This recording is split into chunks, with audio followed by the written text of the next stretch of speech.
ভবনটা মোটামুটি 6টি মন্ত্রণালয় ক্ষতিগ্রস্ত হয়েছে। কতগুলো রুম? 6টা মন্ত্রণালয়, প্রতি ফ্লোরে মোটামুটি 40-50টা করে, কোনো ফ্লোরে 50টা, কোনো ফ্লোরে 45টা, মানে একেবারে তো সঠিক নয় যে কয়টা মানে রুম, তো মোটামুটি 40-50টা করে এভারেজে রুম আছে, ছোট বড় মিলে 4টা ফ্লোর ক্ষতিগ্রস্ত হয়েছে, কোথাও একদম পরিপূর্ণ, কোথাও আংশিক মিলে ক্ষতিগ্রস্ত হয়েছে। অবস্থা আমাদের উচ্চ পর্যায়ের আমাদের স্যারদের অনেক টিম এ পর্যন্ত কয়েকটা টিম তদন্ত করেছে।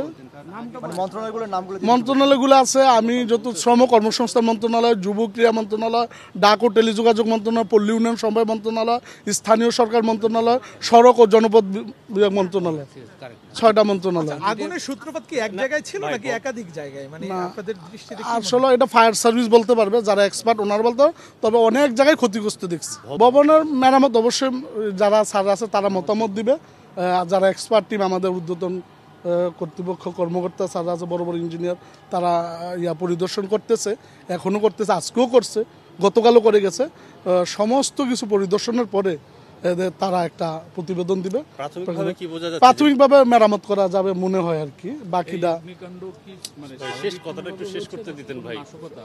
না, এটা তদন্ত রিপোর্ট তদন্ত করতেছে অনেক টিম, তদন্ত কমিটি বলতে পারবে। এটা আমাদের গণপূর্তর যে বড় বড় ডিজাইনার আছে, বুয়েটের প্রফেসর স্যাররা আসছেন, ওনারা দেখে ওনারা সিদ্ধান্ত দিবেন আর কি।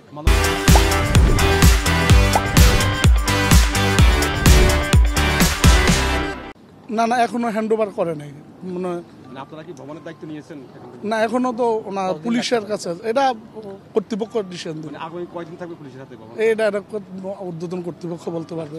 অন্য মন্ত্রণালয়গুলো তাহলে কাজ কিভাবে চলবে? আপনারা কোনো অল্টারনেটিভ ব্যবস্থা দিচ্ছেন? না, অল্টারনেটিভ ব্যবস্থা ঊর্ধ্বতন কর্তৃপক্ষ নেবে, তবে কিছু কিছু মিনিস্ট্রি বিকল্প, যেমন FID যেটা আর্থিক প্রতিষ্ঠান বিভাগ, ওই যে অর্থ ভবনের একটা ফ্লোর ফাঁকা করে তারা জরুরি কাজ সারতেছে। LGD শুনছি নগর ভবনে ওনাদের নিজস্ব ভবনে কিছু কাজ জরুরি সারতেছে, এভাবে সবাই কিছু কিছু জরুরি কাজ সারতেছে। হয়তো অল্টারনেট একটা ব্যবস্থা তো হয়তো কোনো না কোনোভাবে হবেই।